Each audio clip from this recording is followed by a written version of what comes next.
I don't want to be the mentally ill guy, but I'm like, this is so weird to talk about. Like, the NBA obviously gave the Mavericks the #1 overall pick. It's so obvious. It's so blatant. The NBA, like, it's really clear in the theme. It's clear in how the draft positioning ended up going. They punished all the tanking teams.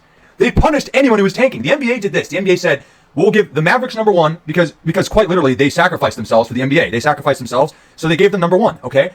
They gave the Spurs 2, so the Spurs had trade fodder. They had real proper trade fodder. They really did. They did not need to draft Dylan Harper. They have De'Aaron Fox. They have Castle, so they have guards. The NBA didn't think they were going to make this pick. Okay, the NBA, I think, conceptually probably thought they were going to maybe move it. And then the Sixers got the 3rd pick. The Sixers didn't need this. Out of all the teams that you could think of that needs like a top pick, that needs rejuvenation, it's not the Sixers. But the NBA rewarded them because, once again, that's an interesting team that can do trade talks. That's an interesting team that actually is in the conversation. So it's a good team for the NBA to kind of supply.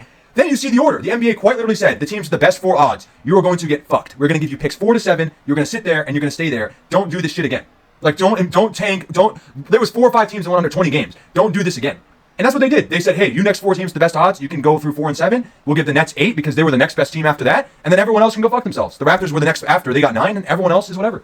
It's a theme. You can clearly see in how this was structured. But the worst part of it really is just like the blatancy by the media to just accept that, yeah, Cooper Flag was just like drafted by the Mavs, who just casually got the 1st overall pick. Like, there was totally not some collusionary component to it all. I don't know. Could be wrong.